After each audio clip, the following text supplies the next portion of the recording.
Okay.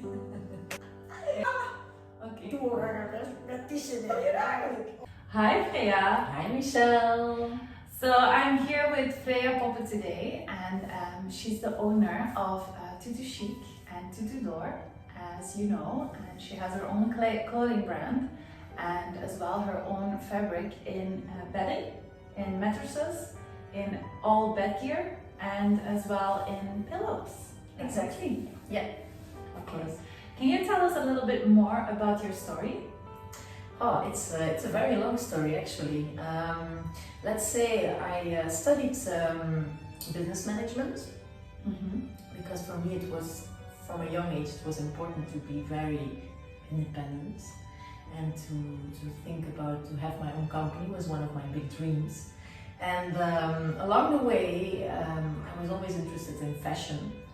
And I studied as a surplus, as an extra, fashion design. And after my studies, when I graduated, my collection was shown in a very well-known boutique. And that's how I started to do chic with my brand. And about the business in the mattresses and the pillows and Tutu Door and my factory. Can you tell us how did you make the connection between both? Yeah, so both of my companies are very important. So the one that I told you is my passion. The fashion is my passion. I really love it. And the other brand is like, it was our family-owned business. Okay. So it started that I was actually a client of our family business. Okay. So I started with some products in consignation. And afterwards I had 4 stores that I was selling like box springs, mattresses and everything. So it went very quickly because it went fast. And then at a certain point I started my own brand and my own company. So that's how it evolved. Okay, and that's called now Tutu Door. Yeah, okay. Yeah, Tutu Door. So Tutu Chic is the clothing brand. Yeah. For me, Tutu Chic stands for Tutu, the feminine part, Yes. pink, girly, dreamy, and the chic makes it more like sophisticated. It gives it a nice touch. It gives more like it gives it more like a female grown-up status. Yeah. And Tutu Door is like, for me, it's the brand name. It's in alignment with Tutu Chic. And Door, it's dormir en français. Okay. So Tutu Door, you sleep. Yeah. So that's how I made the connection about Tutu Door. Okay. Very creative. Thank you. Amazing. So what was your most transformative experience so far? It was a long way. Let's say starting something is easy, but like pursuing and like keep on going and face your difficulties and to grow. And I'm never giving up, but it was at times a very difficult period about how I was going to deal with certain problems and things like that, because everybody knows it's not coming like as a gift. You have to work for it every day. Yeah. So it was not easy at some points, and I will never say that I'm already there, because it's not true. You keep on going. I think one of the most difficult parts. That was my next question. Like, what is the hardest experience that you had? It was actually, so I was in a TV show, a reality TV show in Belgium, Pink Mission, and it was an amazing show, and I was like growing like hell, and I had to take all the chances because I was on television. And at the same point, I had to do it with what I had. So I didn't have any financial structure in my company. I didn't have any, I had to think about creatively about how I was dealing with this growth, because and I was doing whatever I thought was possible. I did. And at a certain point I had to hire a lot of people. And that was a very hard part, because the financial part of it, the costs of it, it was very, very tough. And in times when you grow and the money's coming in and you have a lot of cash flow, it's amazing.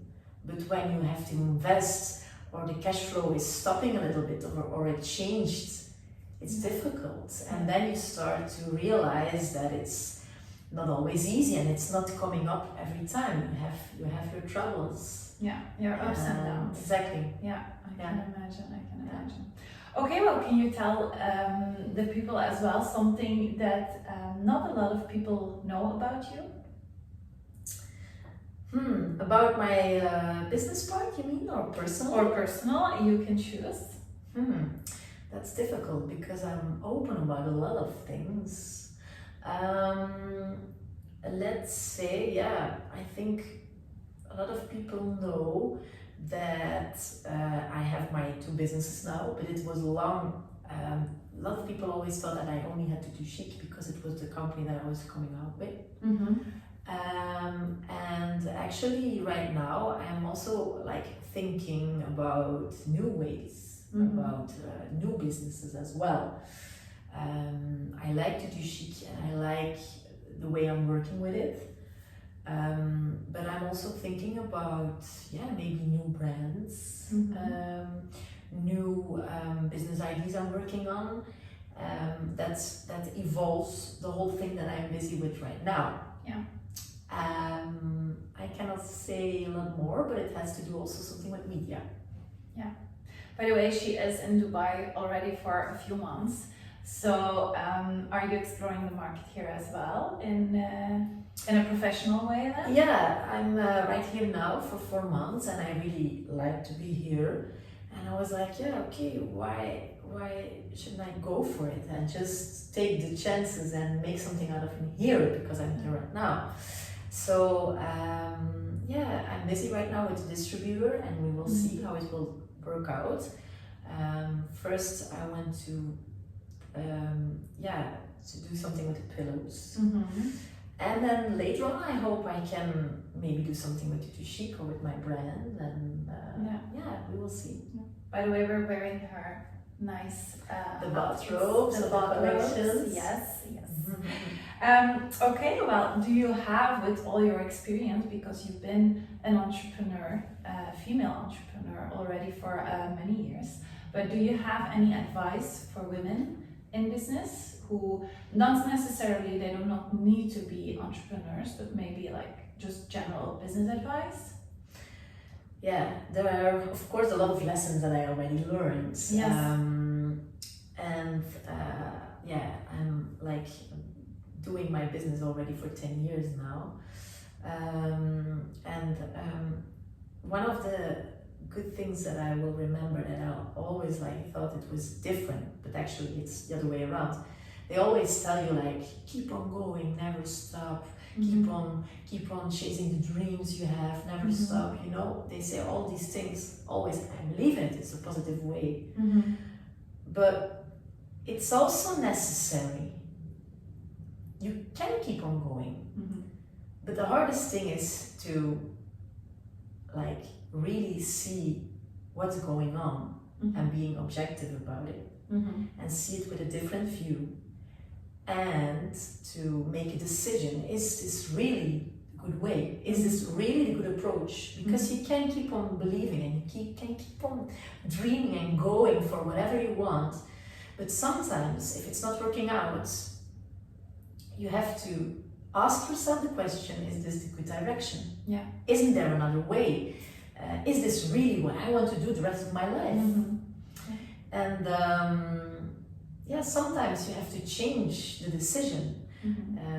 For me, for example, it was I wanted to make Tutu Chic very big. I had these dreams about making it international. I said in several interviews, I want to make it international. I want shops everywhere in the world. I want to make it the craziest, biggest female brand in the world. It was one of my dreams. But actually, when I thought about it, it would give me so much stress personally. It would give me so much financial problems because I will have to talk with banks, and I had to get financial support. And at a certain point I was like, no, I like how I'm busy. I like how I can sell online. I like how it could grow that way. So I adapt my dream and I'm happy about it. Yeah. I feel much more confident and secure about my decision. And even now in COVID times, I'm very glad that I took this decision. Yeah. Great. So could you maybe tell the people as well, like 3 things that business, but also like in general, actually just life and experience taught you? Like 3 main things that you would want to tell other people that you learned from your mistakes as you I think one of them is like make a plan.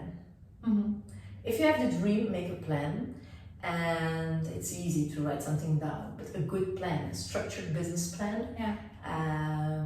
You have to think about all the ways, in a good way, in a bad way, make both financial plans in these 2 possibilities. So that is one of my advices. And then another one is never, sorry, but it's true. I made a mistake myself. Never do like business or in one enterprise or in one with your boyfriend. Okay, good one. Yes, I think it's most important to have good loving relationship with your partner. But it's nice to come home and to talk about both of your businesses or about both of about your work. Yeah. Than you sitting in a restaurant and discussing like the revenue of last month. Yeah, exactly. Keep it romantic. Yes. And then the third advice will be think about yourself. And I always the first thing that I came up with every time the last 10 years was about thinking about my company. Yeah. And I worked like crazy for almost 8-9 years. I was working like a crazy alcoholic, but then in another way. But I worked like so hard, and I wanted to pursue all of my dreams. And at a certain point, I think I really made a lot of goals. But at the end, you have to be healthy. Think about your own like reflection and think about the way that you're living. So right now I think I was thinking too much about my company and not about myself. Yeah. And it is like disrupted you as well in your work-life balance? For sure. At that time I had a loving partner, a loving boyfriend, and it was a great support in this time. But yeah, at a certain point it's not easy. Because you're working all the time and it's difficult to do it all alone. And I can imagine if you don't have the good support next to you, it's not possible. No. It's not possible. It's very tough. Yeah, I can imagine. Okay, so the 3 things that Freya all wants to share with you as her life and experience taught her: make a plan, business plan, or just a plan. Make a plan. Don't do business with your boyfriends. Exactly. Keep it romantic. Keep it romantic.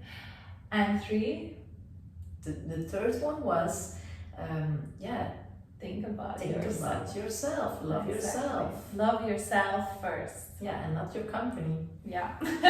The company, the boyfriends, everything will follow as soon as you first love yourself. Exactly. Okay, well, Freya, thank you so much for making time for this interview and sharing this with all these lovely women. I'm sure you will have inspired a bunch of them to do the same, or thank you. At least like something the same. So yeah, thank you for watching. I will be very, very happy to share other stories with you as well. But Freya topped it off. She was the first one. She was the first one. Somebody has to be the first one, and I'm very, very happy and honored that she was the first one. Oh, thank you so much for asking me, Michelle. Yes, I of love course. it. Okay. Mwah.